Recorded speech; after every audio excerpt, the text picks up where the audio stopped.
அனைவருக்கும் வணக்கம். இது ஜெயா பிளஸின் ஏன் என்ற கேள்வி விவாத நிகழ்ச்சி. ஒவ்வொரு நாளுமே முக்கியத்துவம் வாய்ந்த தலைப்புகள் மீது விவாதத்தை நகர்த்தி கொண்டிருக்கிறோம். அந்த வகையில் இன்றைய தினம் நான் விவாதத்திற்கு எடுத்துக்கூடிய தலைப்பு தேர்தல் களத்தில் பொய் செய்திகள் மக்களிடையே ஏற்படுத்தும் தாக்கம் என்ன என்பது குறித்து தான் இன்றைய தினம் அடுத்த 1 மணி நேரங்கள் நாம் விவாதத்தை நகர்த்த இருக்கிறோம். இந்த தலைப்பை எடுப்பதற்கான காரணம் என்பது நாடு முழுவதுமே மக்களவைத் தேர்தல் 7 கட்டங்களாக நடைபெற்று வருகிறது. ஏற்கனவே 2 கட்ட வாக்குப்பதிவு நிறைவடைந்திருக்கக்கூடிய நிலையில் 5 கட்டங்களுக்கான தீவிர பரப்புரை என்பது இந்தியா முழுவதுமே தீவிரமடைந்திருக்கிறது. காங்கிரஸ், பாஜக உள்ளிட்ட பல்வேறு கட்சிகளுடைய தலைவர்கள் நாடு முழுவதும் சூறாவளி சுற்றுப்பயணங்களை மேற்கொண்டு தொடர்ச்சியாக பிரச்சாரங்களில் ஈடுபட்டு வராங்க. நேரடியான பிரச்சாரத்தை தவிர்த்து சமூக வலைதளங்களான பிரச்சாரம் என்பதும் சூடுபிடிக்க தொடங்கி இருக்கிறது. சமூக வலைதளங்களில் இதில் ஏஐ தொழில்நுட்பத்துடைய பங்கு, போலியான வீடியோக்கள் பரப்பப்படுவது, இப்படியான நிகழ்வுகளும் நாள்தோறும் அரங்கேறி கொண்டேதான் இருக்கிறது. இந்த விவகாரத்தை காங்கிரஸ் மற்றும் பாஜக 2 கட்சிகளுமே மாறி மாறி தங்களுடைய குற்றச்சாட்டுக்களை முன்வைக்க தொடங்கியிருக்கிறார்கள். இது குறித்தெல்லாம் தான் ஒட்டுமொத்தமாக நாம் விவாதத்தை நகர்த்த இருக்கிறோம். முன்னதாக விருந்தினர்களை வரவேற்று விடலாம். காங்கிரஸ் கட்சியிலிருந்து விளாடிமிர் பிரான்சிஸ், உங்களை நான் நிகழ்ச்சிக்கு வரவேற்கிறேன். மனிதநேய மக்கள் கட்சியை சேர்ந்த புதுமடம் ஹலீம், உங்களையும் வரவேற்கிறேன். அரசியல் விமர்சகர் சூரிய நாராயண் அவரும் நம்மோடு இணைந்திருக்கிறார்கள். இன்னும் சிறிது நேரத்தில் நம்மோடு அரசியல் விமர்சகர் ரஞ்சித் குமார் காணொலி மூலமாக வர இருக்கார். அவரையும் நாம் நிகழ்ச்சிக்கு முன்னதாகவே வரவேற்று விடுவோம். புதுமடம் ஹலீம், உங்கள்கிட்ட நான் நிகழ்ச்சியை தொடங்குறேன்.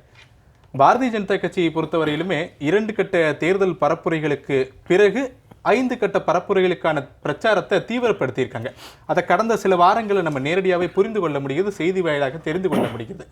இந்த நிலைமையில பிரதமராக இருக்கட்டும், மத்திய உள்துறை அமைச்சராக இருக்கட்டும், அனைவருமே பாஜகவை எதிர்கொள்ள முடியாத அரசியல் கட்சிகள் இந்த மாதிரி ஏஐ தொழில்நுட்பம், ஃபேக் வீடியோக்கள் மூலமாக இப்போ எதிர்கொள்றாங்க தேர்தலை அப்படின்ற குற்றச்சாட்டுகளை முன்வைத்து தேர்தல் பரப்புரையை தீவிரப்படுத்துறாங்க. எப்படி பார்க்குறீங்க முதற்கட்ட பார்வை? இந்த 2ஆம் கட்ட தேர்தல் முடிந்திருக்கிறது. முதல் கட்டத்தில் 102 இடங்களில் நடந்தது, வாக்கு நடந்தது. 2ஆம் இடத்துல 88 கிட்டத்தட்ட 190 இடங்களில் தேர்தல் நடந்திருக்கிறது. நீங்கள் சொன்னீங்க, இந்த 2ஆம் கட்டத்துக்கு அப்புறம் அந்த தேர்தல் பிரச்சாரத்துடைய துணி மாறிவிட்டது.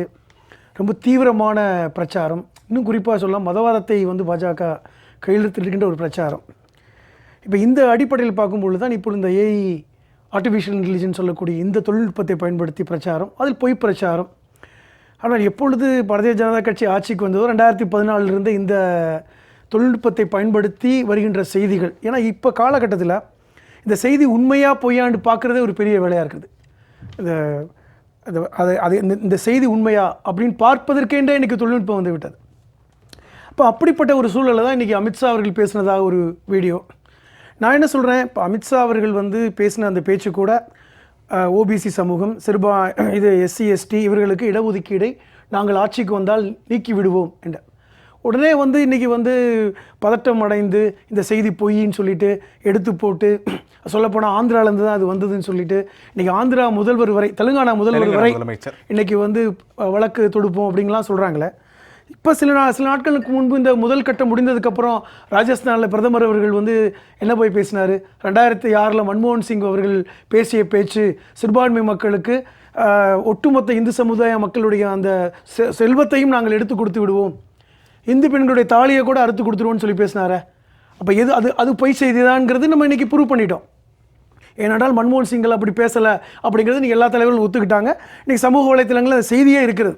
அப்போ சமீப காலத்திலேயே இப்படி ஒரு செய்தியை நம்ம பார்க்குறோம். இதெல்லாம் ஒரு சாம்பிள் தான். அப்போ இப்படி பொய் செய்தியை உண்மை செய்தி போல் சொல்வது என்பது ஒரு கட்சி சார்ந்து நடக்கிறது இல்லை. இன்றைக்கி அது பரவலாக்கப்பட்டு விட்டது. இன்றைக்கி எல்லோருமே எது உண்மை பொய் என்று தேடக்கூடிய அளவில் இன்றைக்கி செய்தி அந்த அளவிற்கு ஒரு சிக்கலான ஒரு இடத்துல இன்றைக்கி வாசகர்கள், அதாவது மக்களுக்கு போய் சேர்கிற இடம் என்பது மக்கள் இது உண்மையா பொய்யா அப்படின்ட்டு ஆய்ந்து பார்க்கக்கூடிய இடத்துக்கு இன்றைக்கி போயிட்டாங்க. இப்போ ஏற்கனவே அவங்க சொன்னது மாதிரி நாங்கள் ஒரு வார்த்தை சொன்னாங்க, அது குறிப்பாக ஆர்எஸ்எஸ் தலைவர் மோகன் பகவத் அவர்கள் சொன்னாங்க, நாங்கள் இடஒதுக்கீடு எதிரியாக இல்லை, இடஒதுக்கீடுக்கு நாங்கள் ஆர்எஸ்எஸ் தடை இல்லை, இப்படிலாம் சொன்னாங்க. ஆனால் உண்மையிலேயே அமித்ஷா அவர்கள் கொடுத்த பதில் என்பது என்னென்னா, நாங்கள் அது முஸ்லீம்களுக்கு எதிராக அவர்களுக்கான இடஒதுக்கீடு. இப்போ தெலுங்கானாலையும் ஆந்திராலையும் 4 விழுக்காடு முஸ்லீம்களுக்கு இடஒதுக்கீடு இருக்கிறது. இதை நாங்கள் வந்தால் நீக்குவோம் சொல்லி வெளிப்படையாகவே பாஜக தன்னுடைய மேனிஃபெஸ்டோவில் சொல்கிறாங்க. அதே மாதிரி கர்நாடகாவில் ஆட்சியில் இருக்கும் பொழுது நாங்கள் இடஒதுக்கீடை எடுத்து அந்த குறிப்பிட்ட சமூகத்துக்கு நாங்கள் கொடுப்போம் அப்படின்னு சொன்னது எல்லாமே முஸ்லீம்களுக்கு மட்டும்தான் நாங்கள் இடஒதுக்கீடு கொடுக்க மறுக்கிறோம், மற்றவங்களுக்கு பிரச்சனை இல்லைன்னு சொல்ல வந்தாங்க. ஆனால் ஆர்எஸ்எஸ் உடைய அந்த அஜெண்டா நீங்கள் உள்ளே போய் பார்த்தீங்கன்னா ஏற்கனவே பல்வேறு காலகட்டங்களில் 2018 வந்து பாஜக முதன்முறையாக ஆட்சிக்கு வந்தபோது சுமித்ரா மகாஜன் தான் வந்து பாராளுமன்றத்துடைய அந்த சபாநாயகராக இருந்தாங்க. அவர்கள் 2018 ஒரு ஆர்எஸ்எஸ் உடைய தொடர்புடைய பிரக்ஷா பிரபான்கிற ஒரு 4 நாள் அந்த கருத்தரங்களை பேசின பேச்சு இன்றைக்கி சமூக வலைத்தளங்களில் இருக்குது. என்ன சொன்னாங்கன்னா, அண்ணல் அம்பேத்கர் அவர்கள் வந்து இந்தியா சுதந்திரம் அடைந்த காலகட்டத்தில் இந்த இடஒதுக்கீடு 10 வருடத்துக்கு மட்டும்தான் கொடுத்தாங்க. 10 வருடத்திற்கு அப்புறம் பின்பு இதை வந்து பரிசீலனை செய்யணும், மறுபரிசீலனை செய்யணும்னு சொன்னாங்க. அது கடந்த 75 வருடங்கள் ஆகிவிட்டது. அதனால் இடஒதுக்கீட்டை நம்ம நீக்க வேண்டுங்கிற பேச்சு இருக்குது.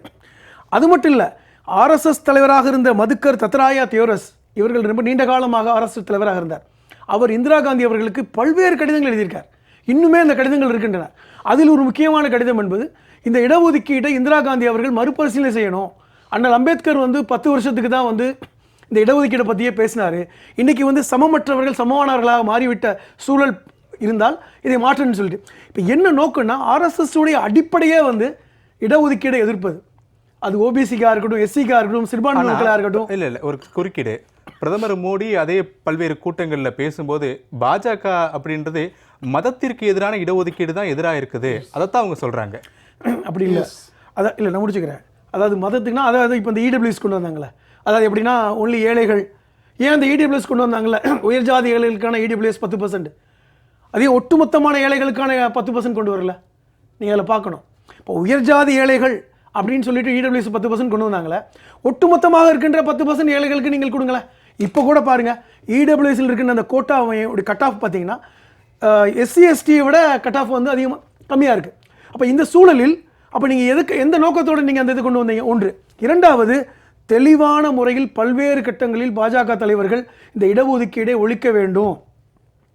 காரணம் என்னவென்றால், அண்ணல் அம்பேத்கர் அவர்கள் 10 வருடம் மட்டும் கொடுத்தா போதும்னாங்க. இப்போ கூட அந்த மோகன் பகவத் அவர்கள் என்ன சொன்ன விஷயம் என்னென்னா, இப்போ கூட நீங்கள் பாருங்கள், இன்னுமே வந்து காலம் எடுக்குமான்னு பாருங்கள், அது கூட ஒரு குறிப்பிட்ட காலத்துக்கு வச்சுட்டு முடிச்சுக்கலாம் அப்படிங்கிற விஷயத்தை தான் சொல்லியிருக்காங்க. ஆக மொத்தத்தில் ஆர்எஸ்எஸ் உடைய அஜெண்டாவில் முக்கியமானது உண்டு. சொல்லப்போனால் குருஜி கோல்வார்கர் பஞ்சாப் தாட்டில் இன்னுமே பதிவு செய்யப்பட்ட ஒன்று தான்.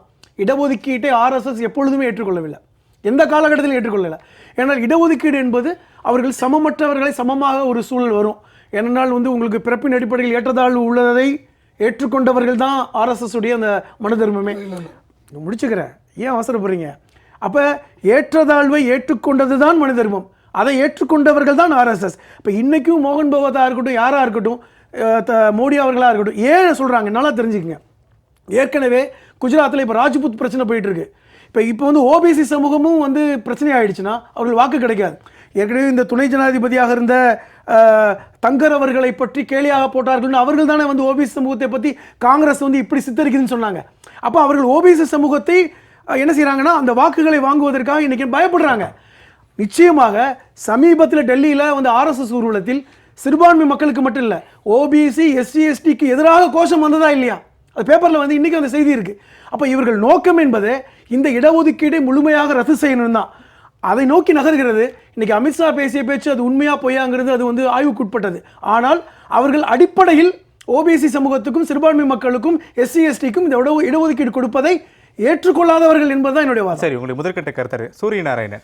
ஹலீம் சொல்றது போல காங்கிரஸ் மீது பாஜக வைக்கக்கூடிய குற்றச்சாட்டு என்பது ஏஐ தொழில்நுட்பம் இப்படியான போலி வீடியோக்கள் மூலமாக நீங்க போய் பரப்புறீங்க அப்படின்னு சொல்றாங்க. ஆனா ஹலீம் வைக்கக்கூடிய குற்றச்சாட்டு என்பது நான் வீடியோக்கள்ன்றது நீங்க சொல்றீங்க, ஆனா நீங்க நேரடியாக போய் ராஜஸ்தான் போன்ற பொதுக்கூட்டங்கள்ல தவறான கருத்துக்களையே நீங்க சொல்றீங்களே, இது நியாயமா அப்படின்னு தான் உங்களுடைய கேள்வியா இருக்கு. முதலில் ஜியா பிளஸ் நேயர்களுக்கு வணக்கம். உலகத்தில் உண்மையாக உழைக்கும் கரங்களுக்கு மேதின வாழ்த்துக்கள். அதாவதுங்க, பொய் செய்திகள் நான் இப்போ என்னுடைய சகோதரனான பேர் சொல்ல விரும்பலை. மோகன் பகவத் என்ன சொன்னார்னா, இடஒதுக்கீடு இருக்கும் வரை தேவைப்படும் வரை இடஒதுக்கீடு இருக்க வேண்டும் அப்படின்னு சொல்லியிருக்காரு.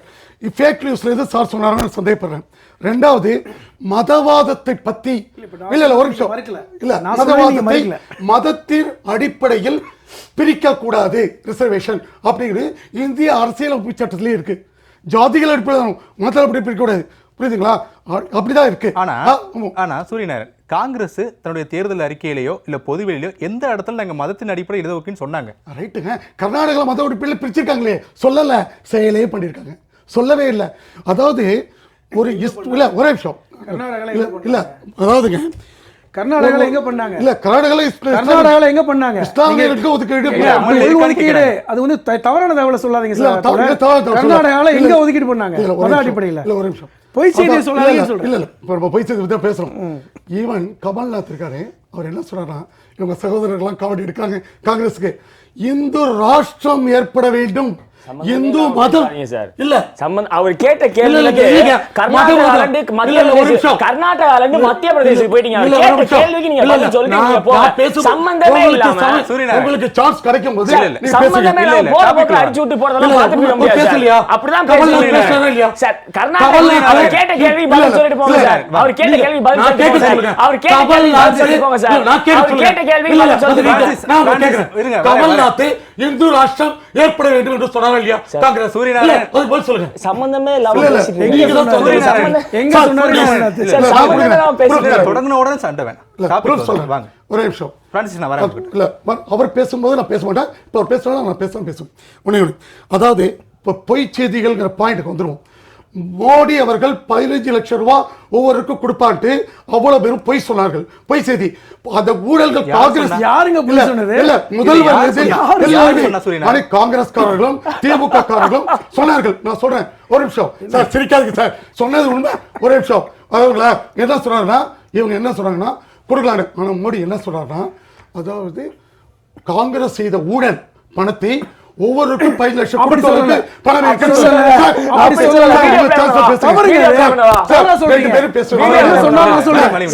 இப்படி எல்லாம் பேசினீங்க. அது ஒரு பொய் செய்தி. நீங்க உங்களுக்கு எதிராக நீங்களே பேசிக்கிறீங்க. பொய் செய்தி இது. அதாவது இப்ப வந்து அமித்ஷா பேச, அதான சப்ஜெக்ட். அமித்ஷா பேசினாரு அப்படின்ட்டு ரிசர்வேஷன் எதிரும் போட்டு இது பண்ணது யார் தெரியுங்களா? அஸ்ஸாம்ல உள்ள காங்கிரஸ் ஹேண்ட்லரும் தெலுங்கானாவோட காங்கிரஸ் ஹேண்ட்லரும். இதற்கு காங்கிரஸ் வெட்கப்பட வேண்டும். பொய் செய்தியை சொல்றதுக்கு காங்கிரஸ் வெட்கப்பட வேண்டும், வேதனைப்பட வேண்டும். அதே காங்கிரஸ் தான் திருப்பி கேக்குது. இல்ல ஒவ்வொரு கூட்டத்திலும் எங்க மீது குற்றச்சாட்டு வைக்கிறீங்களே, மத ரீதியில இது பொய் செய்தியா இல்லையா? இது பொய் செய்தியா இல்லையா? இது பொய் செய்தி தானே, இது பொய் செய்தி. சொல்றது யார்? காங்கிரஸ் ஹேண்ட்லர். சோசியல் மீடியாவை ஹேண்டில் பண்ற காங்கிரஸ் ஒரு தனிமனித செய்த தப்பு இல்லை. ஆனா காங்கிரஸ் உடைய சோசியல் ஹேண்ட்லர் தவறா போட்டாங்க, அங்கேதான் வெல்லுவது. இது மன்னிக்க முடியாத குற்றம். அடுத்தது சரி, பிரேக் போயிட்டு வரலாம். இல்ல வேணாம் இல்ல, எனக்கு பேச கொடுங்க. ரெண்டு பேரும் ஒரு பிரில்லியண்டா முடிங்க, நான் பிரேக் போயிட்டு திருப்பி உங்ககிட்ட வரேன். இல்ல பிரில்லியண்டா தடுத்தாங்க. சரி, ஓகே. இல்ல என்ன பேச விட்டுருங்க கொஞ்சம். அதாவது இன்னொன்னு என்ன பண்ணாங்கன்னா, எய்ம்ஸ் வல்ல ஒரு செங்கல்ல எய்ம்ஸ் ரன் பண்ணிட்டு இருக்கு, அது பொய் செய்தி. புரியுதுங்களா? எய்ம்ஸ் வந்து காலேஜ் நடந்துருக்கு. நம்ம அப்படியே திசையவே திருப்புறோம். இல்ல வேற subject fake news. Suryanarayanan sir பேசிட்டே இருந்தீங்க. அதாவது இந்திய அரசியலமைப்பு சட்டம் வந்து மத அடிப்படையில் ரிசர்வேஷன் கூடாதுன்னு கிளியரா இருக்கு, டிபார் பண்ணிருக்கு. ஆனா இப்ப தமிழ்நாட்டிலேயே 3% reservation for Christian and Muslims இருக்கு. இதன் மூலம் ஓபிசில 23%. சார் உங்க ஸ்டேட்ல தப்பு. முஸ்லிம் கிறிஸ்டியன் கிடையாது, வெறும் முஸ்லிம்களுக்கு மட்டும் இல்ல. அதுவே தப்பு இல்ல. அப்ப முஸ்லிம் ஓடி தானே மத உள் ஒதுக்கீடு. இல்ல உள் ஒதுக்கீடுங்க. இல்ல ஒரே நிமிஷம், ஓபிசில இல்ல நம்ம தனிப்பட்ட ஒரு மாநிலத்தை தேசிய அளவுல பிரதிபலிக்க முடியாது. இல்ல ஒரே நிமிஷம், அதை தான் அவர் சொல்லியிருக்காரு. மத அடிப்படையில் ரிசர்வேஷன் கூடாது அம்பேத்கர் சொன்னதை அவர் சொல்லியிருக்காரு. புரியுதுங்களா? இப்போ பொய் செய்திகளுக்கு வரும். நீ கேட்டதுக்கு பதில் சொல்லிட்டேன். பொய் செய்திகளுக்கு வரும்.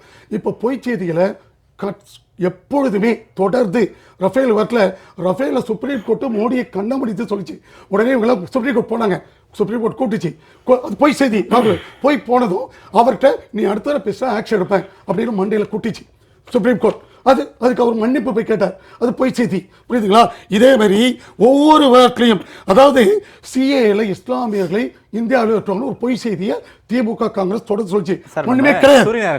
ஒரே ஒரு குறுக்கீடு. பொய் செய்தி. நம்ம டாபிக் என்னன்னா தேர்தல் களத்துல பொய் செய்திகள். கடந்த காலத்துல பொய் செய்திகள் இல்ல. ஓகே, டாபிக்ல வந்துருங்க. தேர்தல் நேரத்துல எப்படி இருக்கு? தேர்தல் களத்துல காங்கிரஸ் அதாவது எஸ்சி ரிசர்வேஷனையே இந்தியாவில் எடுத்துருவேன்னு சொல்லி ஒரு பொய்யை 2-3 வீடியோ ஆட் பண்ணி ஏஐ மூலமா ஆர்டிஃபிஷியல் இன்டெலிஜென்ஸ் மூலமா பொய்யா சொல்லி இன்னைக்கு கைது செய்யப்பட்டுள்ளார்கள்.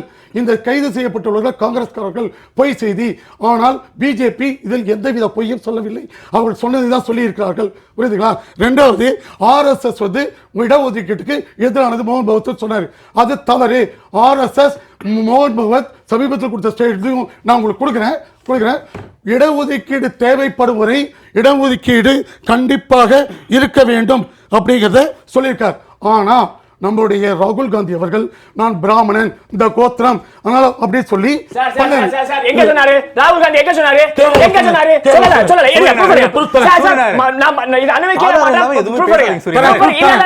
அனுமதிக்க கூடாது சார்.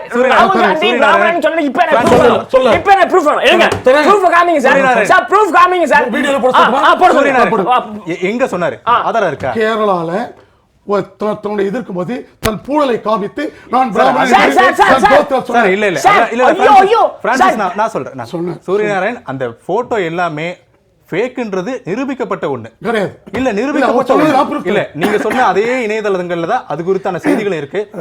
நீங்க பாப்பீங்க. ஒரே செய்தி சூரியநாராயண் வரேன். அதாவது இவர்கள் வந்து இப்பொழுது அமித்ஷா அவர்கள் சொல்லிட்டாருன்னு சொல்லிட்டு குதிக்கிறாங்களே. ராகுல் காந்தியை பத்தி நீ சொன்னது மாதிரி ஏராளமான வீடியோக்கள், ஏராளமான ஒரு நிமிஷம் முடிச்சுக்கிறேன். ஏராளமான இருக்கு. அதனால வந்து இந்த ஃபேக் செய்தியை வச்சு இவர்கள் ஆதாரமா பேசுறதை வச்சு பாருங்க எந்த அளவுக்கு ஃபேக் செய்தி போயிருக்குன்னு. ஒரு செய்தி வந்ததா, இப்ப கைது செய்யப்பட்ட அந்த ரித்தோ சிங் ஒன்றும் காங்கிரஸ்காரர் கிடையாது, ஒரு யூடியூபர். சரியா? அதனால வந்து ஒருத்தர் செஞ்சுட்டாங்கிறதுக்காக ஒட்டுமொத்த கட்சியை நம்ம பிளேம் பண்ண முடியாது. ஒன்று, இது ஒரு தகவலுக்காக தான் உங்களுக்கு சொல்றேன். காங்கிரஸ் வரலாற்றில் பல பொய் செய்திகள் வந்துள்ளது. அந்த பல பொய் செய்திகள் வந்துள்ளது. பல முறை தண்டிக்கப்பட்டுள்ளார்கள், தண்டிக்கப்படுகிறார்கள். எல்லாவற்றிலையும் புரியுதுங்களா? கோத்ராலேந்து மத இதனால என்ன ஆகுது தெரியுங்களா? இஸ்லாமியர்கள் எடுக்கப்பட சொல்லி ஒரு மத கலவரத்தை ஏற்படுத்த சில கட்சிகள் நீங்க பாஜக அமித்ஷா பேசியது போலி அப்படின்னு நீங்க சொல்றீங்க. கண்டிப்பா. ஆனா பிரதமர் நரேந்திர மோடி ராஜஸ்தான் பேசினதுக்கு என்ன ஆதாரம் இருக்குன்னு காங்கிரஸ் கேட்டப்போ அது குறித்தான எந்த பேச்சுக்களும் இல்ல அப்படின்றத காங்கிரஸோட குற்றச்சாட்டு. அதுக்கான ஆதாரத்தை அவர் வந்து ஒரு மதத்தை பற்றி பேசவே இல்லை. மத பேரை சொல்ல இஸ்லாமியர் சொல்ல சகோதரர் உங்களுடைய முதற்கட்ட கருத்தை எடுத்துக்க அவர் ப்ரூஃப் கொடுக்க சொல்ல நான் ஒத்துக்கிறேன். சரி, ஓகே. முதற்கட்ட விளாடிமிர் பிரான்சிஸ். அதாவது முதல்ல ராகுல் காந்தி பிராமணர்னு சொல்லி பூணூல் காட்டினது அவர் காமிக்கணும் ஷோ முடியறதுக்கு முன்னாடி. அதை நான் வன்மையா கண்டிக்கிறேன். ராகுல் காந்தி எங்கேயுமே அப்படி சொல்லல. அது ஃபேக் நியூஸ்னு பல இடத்துல நம்மளே டீபங்க் பண்ணியாச்சு. ஒன்று. ரெண்டாவது விஷயம், இந்த ஃபேக் நியூஸ் இருக்கு இல்லையா, அந்த ஃபேக் நியூஸ்ல பிஹெச்டி ரன் பண்றவங்க தான் பாரதிய ஜனதா. ஆக்சுவலாக 2014 ஃபேஸ்புக்கில் இருக்கவங்களுக்கு ஒரு விஷயம் தெரியும். 2014 தேர்தலுக்கு முன்பதாக ஒரு ஃபோட்டோ ஒன்று வைரல் ஆயிடுச்சு, பயங்கரமாக வைரல் ஆயிடுச்சு. குஜராத் மாடல், இதை மாதிரி உங்களுக்கு இந்தியா வேணும்னா நீங்கள் மோடிக்கு ஓட்டளிங்கள் அப்படின்னு சொல்லி பயங்கரமாக வைரலாக போச்சு அந்த ஃபோட்டோ. அதையும் வந்து இந்தியா இப்போ எப்படி இருக்குது, உங்களுக்கு இந்தியா எப்படி ஆகணும்னா எப்படி ஆகணும், இந்த பாஜக ஓட்டு போடுங்க அப்படின்னு சொல்லி கேட்டுட்டு இருந்தாங்க. அதுக்கப்புறம் அது பார்க்கும்போது அது வெளிநாட்டில் உள்ள ஒரு ஃபோட்டோ அப்படிங்கிறது நமக்கு வெளியே தெரிய வந்துச்சு. இதுக்கு பிறகு இன்னொன்று வந்து அமித் மால்வியா அப்படின்னு சொல்லி ஒருத்தர் இருக்கிறார். அவர் வந்து பிஜேபியினுடைய ஐடி செல்லின் இன்சார்ஜ். 2019 எக்ஸ் வலைதளம், அதாவது முன்பதாக ட்விட்டராக அழைக்கப்பட்ட அந்த எக்ஸ் வலைதளம் ஒரு பாலிசி சேஞ்ச் கொண்டு வருது. அந்த பாலிசி சேஞ்சர் என்ன சொல்றாங்கன்னா, நிறைய ஃபேக் இன்ஃபர்மேஷன் வந்துருச்சு. ஸோ ஏதாவது ஃபேக் இன்ஃபர்மேஷன் ஆயிருந்ததுன்னா நாங்கள் அதை ஃபேக் இன்ஃபர்மேஷன் சொல்ல போறோம் அப்படின்னு சொல்லி ஒரு பாலிசி சேஞ்ச் கொண்டு வராங்க. அந்த பாலிசி அடிப்படையில் இந்தியாவில் முதல் முறையாக ஃபிளாக் பண்ணப்பட்டது அமித் மால்வியானுடைய ட்விட்டர். 2020 டிசம்பர்ல முதல்ல அவருடைய ட்வீட்டை வந்து அவங்க ஃபால்ஸ் கிளைம் அப்படின்னு சொல்லி அவங்க இது பண்றாங்க. அதுக்கு பிறகு இந்தியாவிலேயே முதல் முறையாக ஒரு பிரதமருடைய ஸ்பீச்சுக்கு த ஹிந்து ஃபேக்ட் செக் போட்டு எரரனியஸ் அப்படின்னு சொல்லி அதை ஒரு ஃபேக்ட் செக் கொடுக்குறாங்க. த ஹிந்து போட்ட ஃபேக்ட் செக், அதுவும் கவர்மெண்ட் டேட்டாவை வச்சு பிரதமருடைய ஸ்பீச்சை கம்பேர் பண்ணி ஒரு ஃபேக்ட் செக் டேட்டா கொடுக்குறாங்க. ஒரு அமித் மால்வியானுடைய ட்வீட் எடுத்து பேச போனோம்னா ஒரு 16 ட்வீட் இருக்கு. நான் 16ஐயும் பேசல, ஒரு 5 ட்வீட் மட்டும் சொல்லிக்கிறேன். ஒன்றாவது விஷயம், அமித் மால்வியா வந்து சிஏஏக்கு எதிரான போராட்டங்கள் நடக்கும்போது மக்கள் எல்லாம் வந்து பாகிஸ்தானுக்கு ஆதரவாக சத்தம் போட்டாங்க, பாகிஸ்தான் ஜிந்தாபாத் அப்படின்னு சொல்லி சொன்னாங்கன்னு சொல்லி ஒரு வீடியோ போட்டாரு டிசம்பர் 28, 2019. அதுக்கு பிறகு அதை ஃபேக்ட் செக் பண்ணி பார்க்கும்போது அவங்க சொன்னது காஷிப் சாப் சிந்தாபாத், அதாவது ஏஎம் கட்சியினுடைய தலைவராக இருக்கக்கூடியவருடைய பெயரை சொல்லி சிந்தாபாத்னாங்க. இது ஃபர்ஸ்ட். ரெண்டாவது வந்து அலிகர் முஸ்லீம் யூனிவர்சிட்டி ஸ்டூடெண்ட்ஸ் வந்து ஹிந்துஸுக்கு அகெயின்ஸ்டா, இந்தியாவில் இருக்கக்கூடிய இந்துக்களுக்கு எதிராக வந்து கோஷம் போட்டார்கள்னாங்க.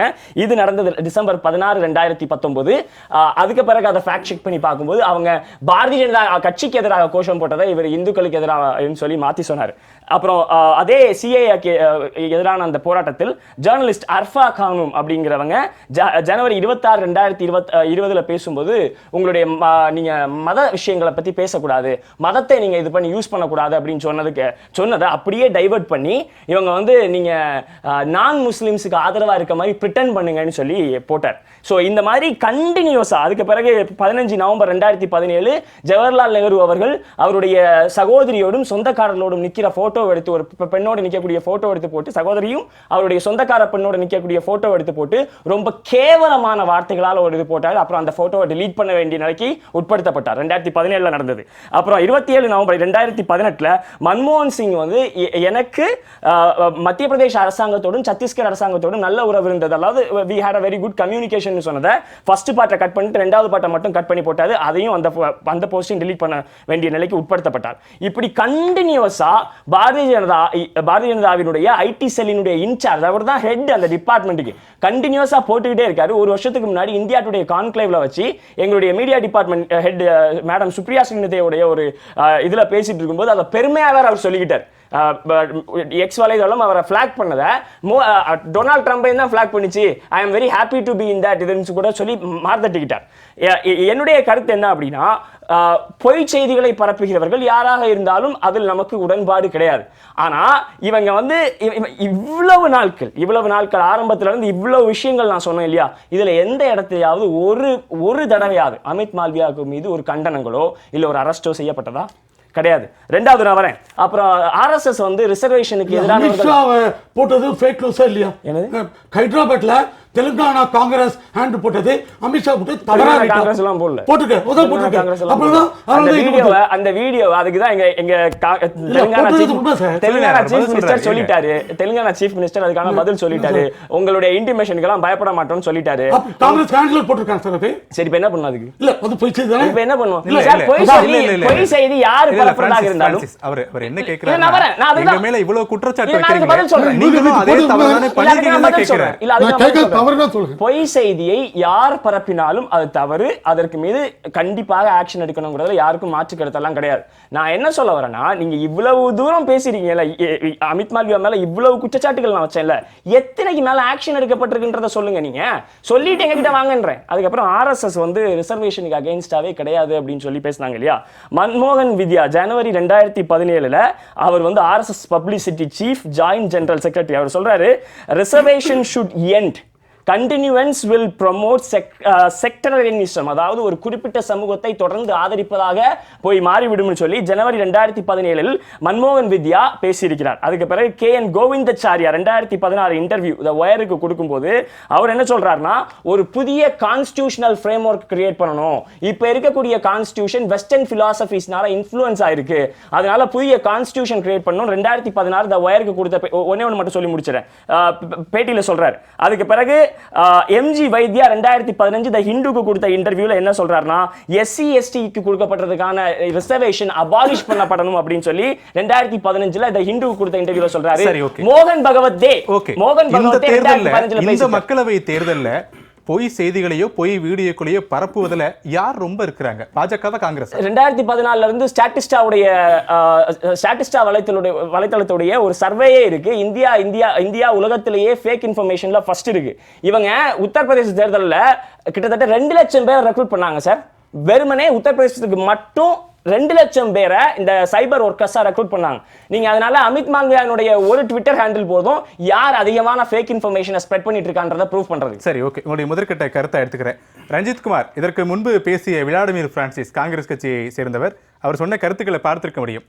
காங்கிரஸ் கட்சியை விட பாரதிய ஜனதா கட்சியை சேர்ந்தவர்கள் தான் அதிக அளவில் போலியான செய்திகளையும் வீடியோக்களையும் பகிர்கிறாங்க அப்படின்ற ஒரு குற்றச்சாட்டை முன்வைக்கிறாங்க. இது தேர்தல் கருத்திலையும் மிகப்பெரிய அளவில் பிரதிபலிக்க தொடங்கி இருக்குது. உங்களுடைய முதற்கட்ட கருத்து என்ன?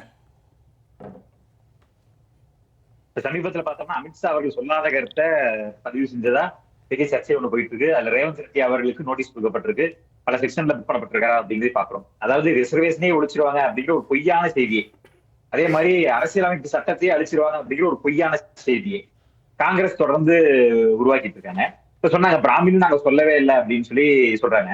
2012 ராகுல் காந்தி வந்து யூபியில வந்து அந்த ஸ்டேட்டோட இதுல கூட்டத்துல பேசியிருக்கிறாரு. அங்க இந்த சர்ச்சை எழும் பொழுது நானே ஒரு பிராமின் தான், இந்த கட்சிக்கு நான் ஜெனரல் செக்ரட்டரியா இருக்கேன் அப்படிங்கிற ஸ்டேட்மெண்ட் அவர் சொல்லியிருக்காரு 2012. அதே மாதிரி மீண்டும் 2018 கோயில் பூஜையில இருக்கும்பொழுது அவர் தன்னோட கோத்திரத்தை சொல்லியிருக்காரு. இல்ல 2012 உத்தரப்பிரதேசத்துல பேசுனதா சொல்றாரு. ஓகே, நம்ம பாப்போம். ரெண்டு முறை 2012 சொல்லியிருக்காரு. அதே மாதிரி 2012 மீண்டும் வந்து தன்னோட கோத்திரத்தை, ஏன்னா பாஜக வந்து தொடர்ந்து சர்ச்சை எழுப்புறாங்க, இவர் பிராமின் சொல்றாரு, இவரோட கோத்திரம் என்ன, இவரோட பூர்வீகம் என்ன அப்படிங்கிற கேள்வி எழுப்பும் பொழுது தன்னை வந்து நான் வந்து ஒரு காஷ்மீரி பிராமின், நான் வந்து அவரு சொல்லல சார், அவரு சொல்லல. இல்ல சார், அவரு சொல்லல. எந்த ஆதாரத்தினுடைய அடிப்படையில் இந்த குற்றச்சாட்டு வைக்கப்படுது? எந்த ஆதாரம் இருக்கு? ராகுல் காந்தி சொன்னதாகவா எந்த ஆதாரம் இருக்குன்னு கேக்குறாங்க. செய்தியே 2012 டைம்ஸ் ஆஃப் இந்தியாவோட பத்திரிகை செய்தி, டைம்ஸ் ஆஃப் இந்தியால 2012 ஏப்ரல் 14 வந்தது. I am a Brahmin and Congress general secretary ராகுல் காந்தி டு பார்ட்டி அப்படின்னு ராகுல் காந்தி தன்னோட கட்சி நெல் சொல்றாரு அந்த கூட்டத்துல சொல்லி 2012 ஏப்ரல் 14 தவறான விஷயம் அது, அதுல சொல்லியிருக்கிறாரு. அதே மாதிரி ரஞ்சித் குமார் எக்கனாமிக்ஸ் டைம்ஸோட நவம்பர் 27 2018 எக்கனாமிக் டைம்ஸ்ல வந்துருக்கக்கூடிய my gotra is Dattatreya, I am a Kashmiri Brahmin. ராகுல் காந்தி புஷ்கர் புஷ்கர்ல அவர் சொல்லியிருக்கிறார். புஷ்கர்ல அவர் வந்து அந்த பூஜையில கலந்துக்கும் பொழுது தன்னோட கோத்திரத்தையும் தான் வந்து காஷ்மீரி பிராமின் சொல்லியிருக்கிறார். பத்திரிகை செய்தி தான்.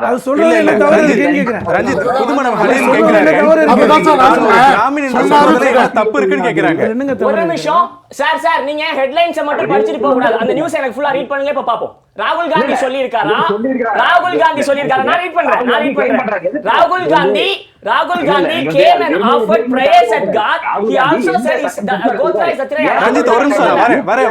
ரஞ்சித் ஒரே நிமிஷம் நான் சொல்றேன். இது வந்து நீ பொய்யே இல்லவே இல்லைன்னு மறுக்கிறது. நான் சொல்றேன் விளக்கத்தை. ராகுல் காந்தி சொல்லல. நீங்க ராகுல் காந்தி சொன்னதா சொன்னீங்க. ராகுல் காந்தி சொல்லல. ராகுல் காந்தி தான் பிராமணனோ தத்ரேயானோ சொல்லல. ஒரே பிரான்ஸ் வரேன் முடிச்சிருங்க. நீங்க பத்திரிகை செய்தி முழுசாவே படிச்சுட்டு வாங்க. 2012 அந்த பத்திரிகை செய்தி முழுசாவே படிச்சுட்டு வாங்க. எந்த சட்டம் ஜட்ஜ் சொல்லியிருக்காங்க தெளிவாவே போட்டிருக்காங்க. இப்படிதான் நீங்க வந்து ஏத்துக்க மனம் இல்ல. சரி, நீங்க சொல்றீங்க அரசியல் அமைப்பு சட்டத்தை மோடி அவர்கள் சீர்குலைச்சிருவாருன்னு. இந்த 2014 இருந்து 2024 வரைக்கும் எத்தனை முறை வந்து அரசியல் அமைப்பு மாற்றப்பட்டு என்னென்னலாம் மாத்திருக்கிறாங்க? கிட்டத்தட்ட ஒரு 8 மாற்றங்களை வந்து அரசியல் அமைப்புல மாத்திருக்கிறார் மோடி அவர்கள். இதுல வந்து செக்குலருங்கிற வார்த்தை ஏதாவது எடுத்தாரா? இல்ல இஸ்லாமியர்களுக்கு எதிராக ஏதாவது கொண்டு வந்தாரா? சிஏல சிட்டிசன்ஷிப் அமெண்ட்மெண்ட் கொண்டு வந்தார். அது வந்து கூடுதலாக பாதிக்கப்பட்டவர்களுக்கு சிட்டிசன்ஷிப் கொடுத்ததே தவிர. ரஞ்சித் ஒரே ஒரு கேள்வி. அதே மாதிரி இப்ப இஸ்லாமியர்களுக்கு எதிராக மோடி அவர்கள் பேசினதா ராஜஸ்தான்ல பேசினதா சொல்றேன். மோடி அவர்கள் என்ன குறிப்பிடுறாரு? காங்கிரஸ் வந்தா முஸ்லிம்களுக்கு தான் முதல் முன்னுரிமை கொடுக்கிறேன்னு சொல்றாங்க.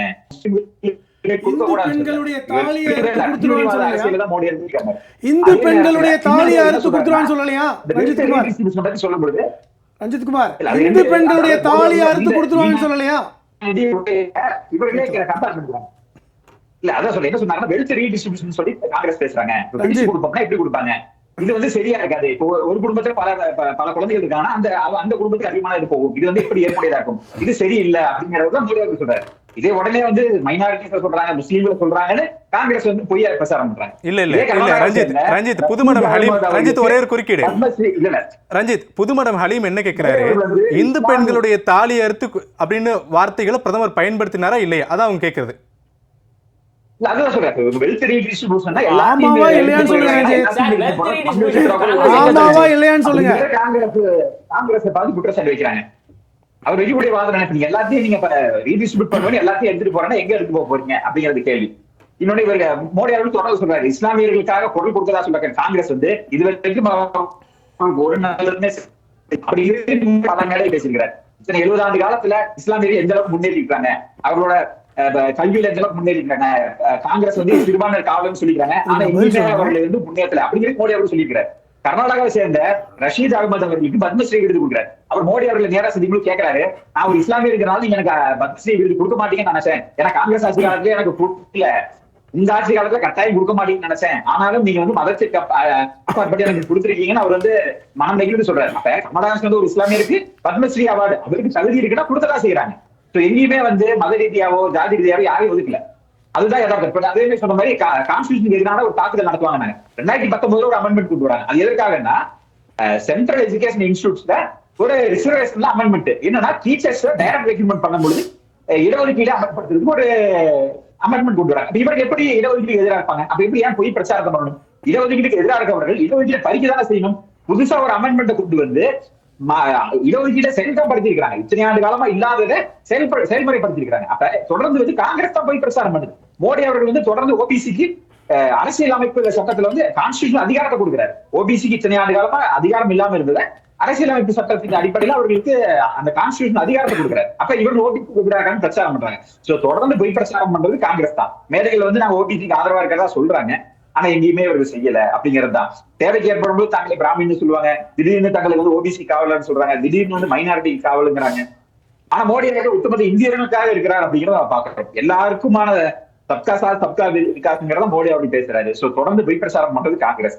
ஏன்னா இன்னைக்கு வந்து நாடு முழுக்க வந்து எல்லாருக்கும் யூபியில கூட என்ன சொல்லுவாங்க, யூபியில முஸ்லிம்களுக்கு இவர்கள் கொடுக்கலாங்க. உள்ளாட்சி தேர்தலில் அதிகமான பிரதிநிதிகளை கொடுத்து பல உள்ளாட்சி பிரதிநிதிகளை உருவாக்கி இருக்குது பாஜக. கிட்டத்தட்ட 15 எம்பிகளுக்கு இஸ்லாமிய எம்பிகளுக்கு கொடுத்தாங்க. ஆனா அவர்கள் தோற்றது துரதிருஷ்டம். ஆனா பாஜக இஸ்லாமியர்களுக்கு சீட்டை கொடுக்கல, பாஜக இஸ்லாமியர்கள் ஓரம் கட்டுதுன்னு தொடர்ந்து இவர்கள் பிரச்சாரம் பண்றாங்க. ரஞ்சித் ஒரே ஒரு குறுக்கீடு. இஸ்லாமியர் ஒருவருக்கு பத்ம விருதுகள் கொடுப்பதும் அதே நேரத்தில் பிரதமர் நரேந்திர மோடி தேர்தல் பிரச்சாரத்தில் ஈடுபடும் போது காங்கிரஸ் கட்சியுடைய தேர்தல் அறிக்கை முஸ்லீம் லீக்கை போன்று இருப்பது விமர்சிப்பதா, இதெல்லாம் எப்படி ஒரே மாதிரி இருக்குமா? இப்படியும் ஒரு பேச்சா அப்படியும் ஒரு பேச்சா? அதுதான் காங்கிரஸ் கேட்குது. ஒரே மாதிரி இருங்க, நியூட்ரலா இருந்துட்டு போயிருங்க. அதையே மாத்தி மாத்தி உங்களுடைய பேச்சு தேர்தல் சமயத்தில் ஒரு பேச்சா இருக்கு, தேர்தலுக்கு முன்பு ஒரு பேச்சா இருக்கு அப்படின்னு தான் காங்கிரஸ் கேட்கிறாங்க. அதுதான் சொல்றேன், பாஜக வந்து இந்துக்களுக்கு மட்டும்தான் செய்வோம் அப்படின்னு எதையுமே சொல்லல. எல்லாருக்குமான சப்கா விகாஸ், அனைவருக்குமான வளர்ச்சி, அனைவருக்குமான ஆட்சி தான். ஆனா காங்கிரஸ் என்ன சொல்லுது, சிறுபான்மை ஓட்டு மட்டும் தான் முக்கியம் அப்படின்னா ஒரு பிரிவினைவாதத்தை நீங்களே உருவாக்குறீங்க. அப்ப பெரும்பான்மை மக்களை சிறுபான்மை மக்களுக்கு எதிரான தூண்டுற விஷயம் தானே. இப்ப மைனாரிட்டி தான் முன்னுரிமை கொடுப்போம், மைனாரிட்டிகளுக்கு எல்லாம் கொடுப்போம்,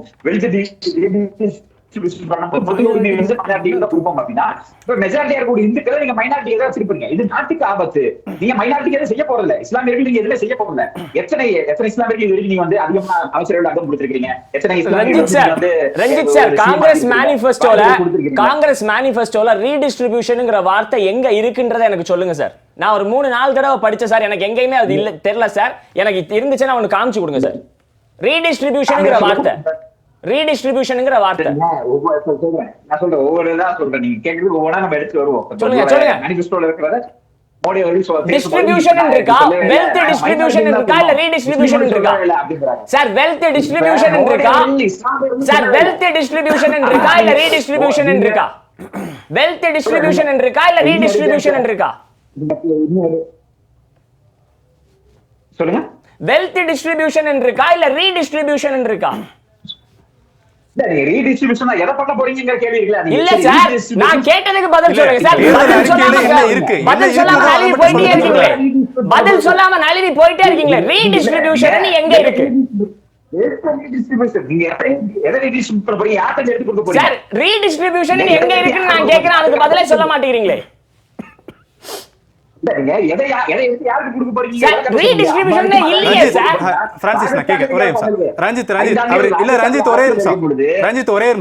நீங்க சொல்லக்கூடிய குற்றச்சாட்டு காங்கிரஸ் கட்சியினுடைய தேர்தல் அறிக்கையில எந்த பக்கத்துல எங்க குறிப்பிட்டிருக்காங்க, ஆதாரம் இருக்கா அப்படின்னு தான் கேட்கிறாரு.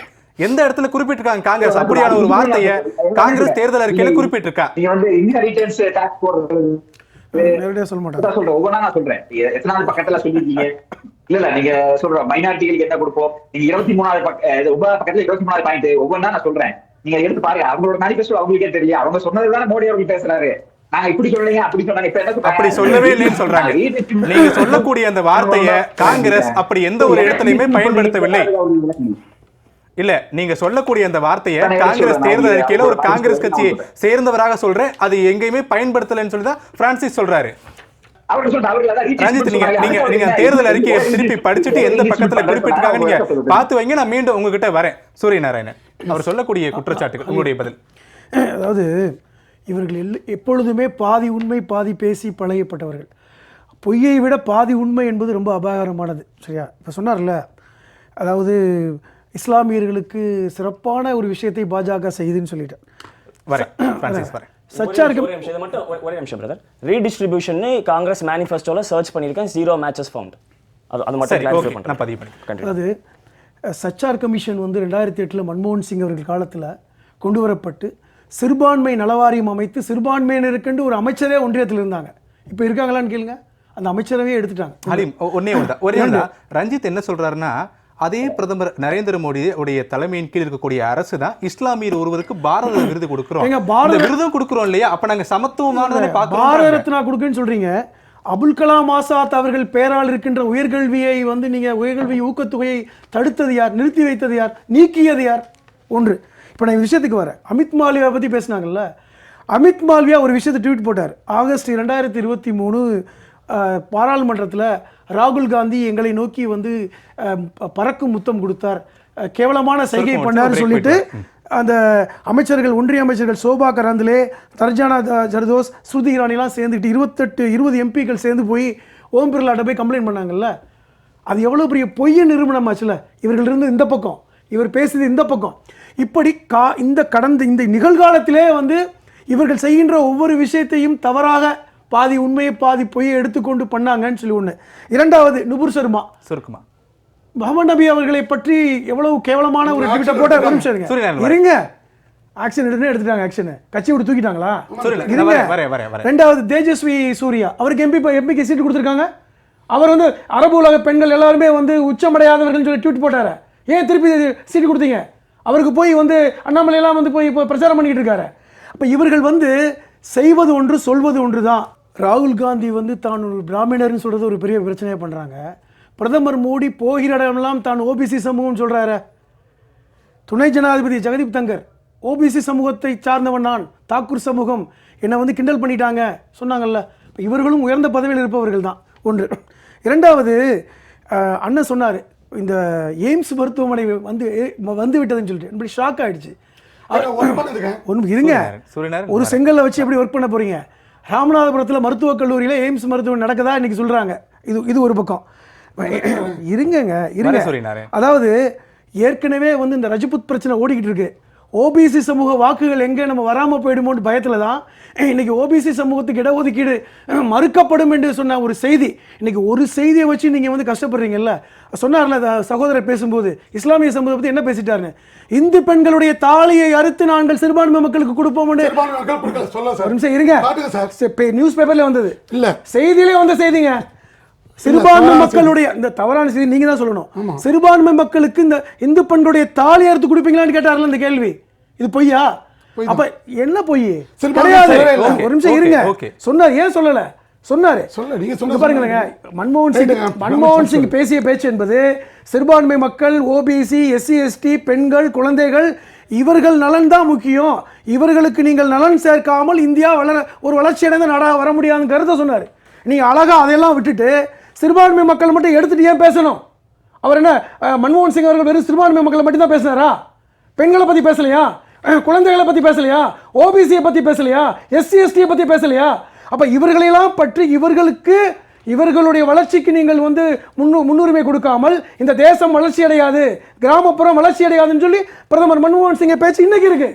அப்ப இதை எடுத்துவிட்டு வசதியாக நீங்கள் சிறுபான்மையை மட்டும் உரிமை எடுத்துக்கிட்டு சிறுபான்மை மக்களுக்கு நீ செய்ய போறீங்க. உங்களுடைய மேனிஃபெஸ்டோ வந்து முஸ்லீம் லீக் மேனிஃபெஸ்டோமா இருக்குன்னு சொன்னாரா இல்லையா? சரி, சொன்னாரா இல்லையா? மொத்தமா பாரதிய ஜனதா கட்சி தான் தேர்தல் பரப்புரைகள்ல போய் பிரச்சாரம் செய்யறாங்க சொல்றீங்க. 99.9 விழுக்காடு பாரதிய ஜனதா கட்சி போய் பிரச்சாரம் பண்ணுது.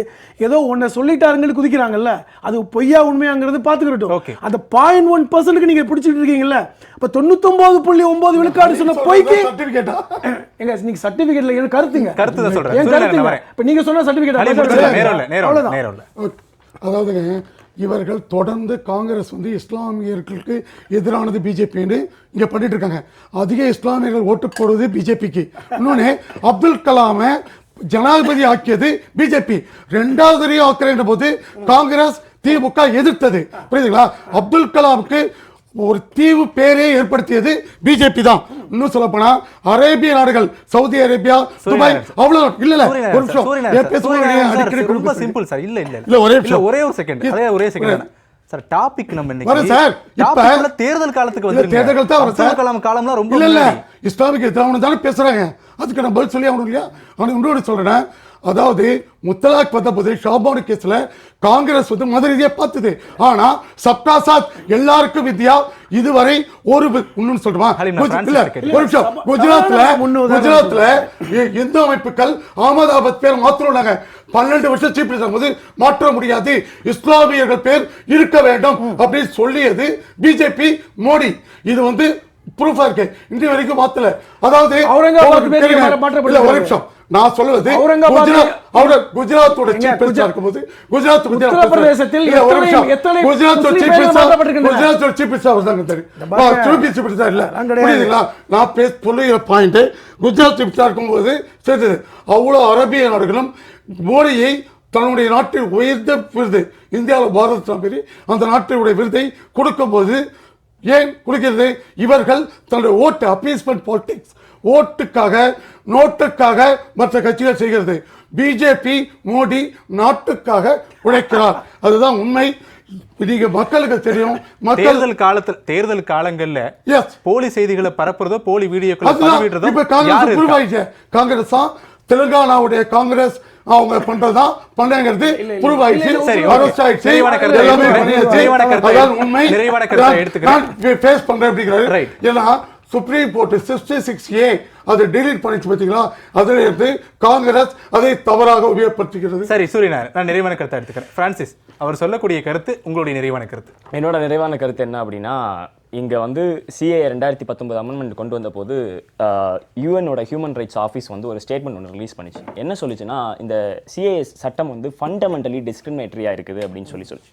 அதுக்கு பிறகு யூஎஸ் ரிப்போர்ட் அண்ட் யூஎஸ்சிஐஆர்எஃப், அதாவது commission of inter religious freedom அப்படின்னு சொல்கிற ஒரு யூஎஸ் அமைப்பு ஒரு சர்வே ஒன்று ரிலீஸ் பண்ணுறாங்க. அதில் என்ன சொல்கிறாங்கன்னா, மோடிக்கு கீழ் attacks against Muslims and Dalits have grown sharply அப்படின்னு சொல்கிறாங்க. நான் சொல்லலை, இது எல்லாமே நான் இருக்கக்கூடிய பப்ளிக் டொமைனில் இருக்கக்கூடிய ரிப்போர்ட்ஸை நான் கோட் பண்ணுறேன். அதனால் இந்தியாவில் கடந்த 10 வருடமாக யார் அதிகமாக ஒடுக்கப்பட்டிருக்கிறார்கள், மாட்டுக்கறி கொண்டு போனதற்கு யார் அடித்து கொல்லப்பட்டார், கொரோனா நேரங்களில் இஸ்லாமியர்கள் எப்படியெல்லாம் துன்புறுத்தப்பட்டார்கள், எப்படியெல்லாம் ஒடுக்குமுறைக்கு ஆளாக்கப்பட்டார்கள். தெரியுமா?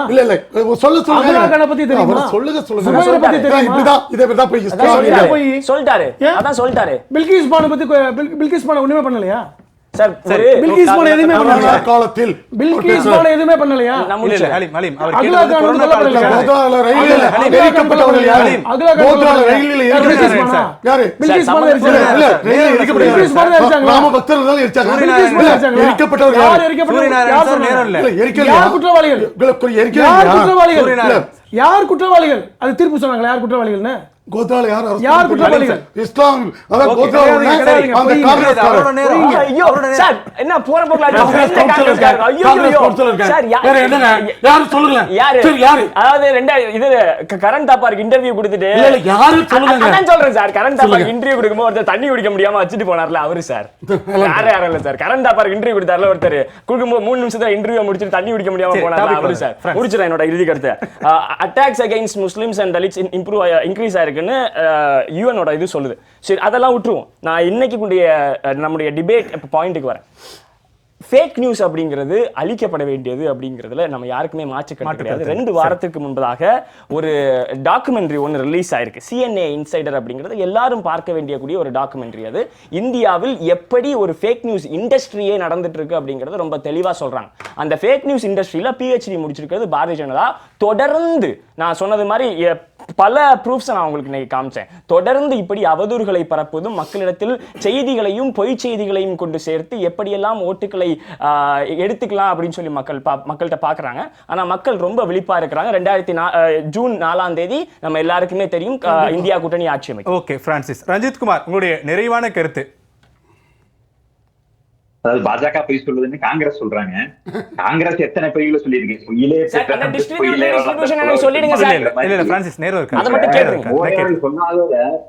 மோடி அவர்கள் சொல்லாத எல்லாத்தையும் சொல்றாங்க. ஏன்னா இதேதான் இப்ப எப்படி சொன்னாங்க, இஸ்லாமியர்களுக்கு எதிராக சொன்னாங்க, ஒரு பிரச்சாரத்தை உருவாக்குனாங்க. இப்ப என்னன்னா முழுக்க முழுக்க இவர்களால ஆட்சிக்கு வர முடியாது தெரிஞ்சனால இஷ்டத்துக்கு சொல்றாங்க. மேனிஃபெஸ்டோ எடுத்து பார்த்தோம்னா எதுவுமே இவர்கள் செய்ய மாட்டாங்க, செய்யாததா இனிமேல் செய்ய போறாங்க அப்படின்னு எடுத்து பார்த்தோம்னா அப்ப இந்திரா காந்தி அவர்கள் ஆட்சி காலத்துல எப்படி இஸ்லாமியர்கள் ஒடுக்கப்பட்டாங்க அதெல்லாம் இவர்களுக்கு நினைவு இருக்கா காங்கிரஸ்காரர்களுக்கு? சரி, இவர்கள் இத்தனை ஆண்டு காலமா காங்கிரஸ் மைனாரிட்டிக்கு எந்த அளவுக்கு அதிகாரம் கொடுத்தீங்க, எத்தனை அமைச்சரவை கொடுத்தீங்க? எதுவுமே கிடையாது. ஆனா அப்துல் கலாம் அவர்கள் தோற்கடிச்சாங்க. இப்ப மௌலானா அப்துல் கலாம் ஆசாத் அப்படி பேர்ல இருந்த ஸ்காலர்ஷிப் நிறுத்தினதுக்கு ஒரு காரணம் போய் சொல்லப்படுது. என்னன்னா மற்ற ஸ்காலர்ஷிப் இருக்கு ஏற்கனவே கொடுக்கப்பட்டிருக்க ஸ்காலர்ஷிப் அவர்கள் இன்க்ளூட் ஆயிருந்தனால இந்த ஸ்காலர்ஷிப் தேவையில்லைங்கிற அந்த ரெக்கமெண்டேஷன் அடிப்படையில தான் செஞ்சாங்க. அதுல வெறும் இஸ்லாமியர்கள் மட்டுமே இல்ல, இஸ்லாமியர்கள் வச்சுக்கணும் அப்படிங்கிறதுக்காக செய்யல. அதுல பார்சிகள் இருந்தாங்க, சீக்கியர்கள் இருந்தாங்க, பௌத்தர்கள் இருந்தாங்க, எல்லாருக்குமே அந்த ஸ்காலர்ஷிப் போகுது. அப்ப பார்சிகள் மேல என்ன பாஜக என்ன கால் பண்ணி சொல்ல போறாங்க? இஸ்லாமியர்களை பிடிக்காதுன்னு சொல்லுவாங்க, பார்சிகளையுமா பாஜக பிடிக்காம போயிட்டு எல்லாருக்குமே இதுல இன்க்ளூட் பண்ணிக்கிறாங்க. இன்க்ளூசிவ் பாலிடிக்ஸ் கொண்டு போறாங்க. தனியா ஒண்ணு தேவையில்லை, இதுல எல்லாமே இன்க்ளூட் ஆகிறாங்க அப்படிங்கறத பாக்குறாங்க. இன்னைக்கு வந்து மைனாரிட்டி மினிஸ்டரா இதுவரைக்கும் இல்லாம ஒரு பார்சி இனத்தை சார்ந்தவங்களும் கொண்டு வந்திருக்காங்க. ஒவ்வொரு முறையும் ஒவ்வொருத்தருக்கும் வாய்ப்பு கொடுக்கப்படுது. அதுதான் நான் பார்க்க வேண்டியது. பாஜக ஒரு இஸ்லாமியரை வந்து ஸ்போக் பர்சனா வச்சிருக்காங்க. பாஜக இஸ்லாமியருக்கு ஒடுக்குது அப்படிங்கிறதே இல்ல. இன்னைக்கு யூபியில கூட பாஜகவை சார்ந்த ஒருத்தர் வந்து யோகி ஆதித்யநாத் ஆட்சியில வந்து இப்போ மைனாரிட்டி அமைச்சர் யாருங்க? இஸ்லாமியர்கள் ஒரு ரஞ்சித், இப்போ மைனாரிட்டி மினிஸ்டர் யாரு? இப்போ மைனாரிட்டி மினிஸ்டர் யாரு? இப்போ மைனாரிட்டி மினிஸ்டர் யாரு? இன்னைக்கு மினிஸ்டர் யாருங்க? மைனாரிட்டி மினிஸ்டர் யாருங்க? யாரு இன்னைக்கு மைனாரிட்டி மினிஸ்டர் யாருன்னு கேக்குறேன் ரஞ்சித். ரஞ்சித், இன்னைக்கு இந்தியாவுடைய மைனாரிட்டி மினிஸ்டர் யாரு? எதுக்குமே பதில் சொல்ல இன்னைக்கு யாரு? இன்னைக்கு இந்தியாவோட மைனாரிட்டி மினிஸ்டர் யாருங்க? இன்னைக்கு யாரு? அந்த அமைச்சரவே கிடையாதுங்க. அப்படி ஒரு அமைச்சரவே கிடையாது. முடிச்சிருங்க, சுருக்கமா முடிங்க. அந்த பொறுப்பு ஸ்மிருதி இரானிக்கு இருக்கு. இல்ல தவறா சொல்றேன். அந்த பொறுப்பு இப்ப ஸ்மிருதி இரானி பாத்துட்டு இருக்காங்க. ரொம்ப குறைவா இருக்கு. ரஞ்சித், சுருக்கமா முடிச்சிருங்க. அதே மாதிரி இதே மாதிரி காங்கிரஸ் வந்து என்னன்னா, காங்கிரஸ் ஆட்சி காலத்துல வந்து இந்த விடோ பென்ஷன் கொடுக்கும்போது வந்து நிறைய கணக்குகள் உருவாக்கப்பட்டு நிறைய பொய்யான கணக்குகள் கொடுக்கப்பட்டு அது மோடி அவர்கள் ஒரு மேடையில பேசுறாரு. இந்த மாதிரி வந்து காங்கிரஸ் சொல்லக்கூடிய இந்த விதவைகள் யாரு, எந்த விதவைக்கு இந்த பணம் போகுது அப்படின்னு கேட்கிறாரு. ஏன்னா இல்லாத விதவைகள் சொல்றாங்க, எந்த விதவைக்கு இந்த பணம் போகுதுன்னு கேட்டாரு. உடனே அவர்கள் என்ன சொல்றாங்க, சோனியா காந்தியை விதவைன்னு சொல்லிட்டாரு, சோனியா காந்தியை வந்து இப்படி கொச்சைப்படுத்திட்டாரு, மேடையில வந்து அவதூறு பண்ணிட்டாரு, இவர்கள் பிரச்சாரம் பண்றாங்க. மோடி அவர்கள் அப்படி ஒரு வார்த்தையா சொல்றாரு. ஆனா மோடி அவர்கள் மரண வியாபாரி, மோடி அவர்கள் தொடர்ந்து சிறுபான்மையினர் எதிராக இருக்காரு. இந்த 10 ஆண்டுகள்ல எத்தனை இஸ்லாமியர்களுக்கு பாதிக்கப்பட்டிருக்காங்க, என்ன வந்து திட்டங்கள் கொடுக்கப்படாம இருக்கு. இப்ப அதே வந்து மோடி அவர்கள் கண்டிச்சிருக்கிறார். சரி, ஓகே, அவர் வந்து ஆதரிக்கணும். ஓகே, இதை வந்து நியாயப்படுத்து. ஓகே, நான் காங்கிரஸ் தான் சொல்லுங்க. நீங்க கமல்நாத் என்ன சொல்றாரு, இந்து ராஷ்டிர அமைதிங்கிறாரு, நாங்க பசு சாணத்தை வந்து 2 ரூபாய்க்கு விலைக்கு வாங்குவாங்கிறாரு. அப்ப அங்க வந்து இந்த கவர்மெண்ட்ல அந்த இடத்துல என்ன பண்றாங்க, இந்துத்துவாவை கையில் எடுக்கிறது காங்கிரஸ். அப்ப அங்க காவிக்கொண்டு போயிட்டு ஒரு இஸ்லாமியரை தாக்குறாங்கன்னா அது பாஜக தான் அப்படிங்கிற ஒரு முத்திரை குத்தப்படுது. இந்து மகாசபையினர் பண்றதா பாஜகவோட முத்திரை குத்தப்படுது. ஓகே, நான் உங்களுடைய நிறைவான கருத்தை எடுத்துக்கிறேன் ரஞ்சித். நேரம் ரொம்ப குறைவா இருக்கு, நான் உங்களுடைய நிறைவான கருத்தை எடுத்துக்கிறேன். மக்களவை தேர்தல் களத்துல காங்கிரஸ் மற்றும் பாஜக 2 கட்சிகளுமே தங்களுடைய முக்கிய குற்றச்சாட்டுகளாக முன்வைப்பது அரசியல் களத்திலையும் சமூக வலைதளங்களிலும் போலியான செய்திகளையும் போலியான தகவல்களையும் 2 கட்சிகளுமே பரப்புகிறார்கள். இந்த குற்றச்சாட்டுகளை முன்வைத்துதான் மக்களவை தேர்தல் பரப்புரை என்பது மிக தீவிரமாக விரிவடைந்து வருகிறது. இது குறித்து தான் நாம் இன்றைய தினம் விவாதத்தை நகர்த்தியிருந்தோம். விவாதத்தில் கலந்து கொண்ட 4 விருந்தினர்களுக்கும் நன்றி, நேயர்களுக்கும் நன்றி. மற்றொரு விவாத நிகழ்ச்சியில் பங்கேற்கலாம். நன்றி.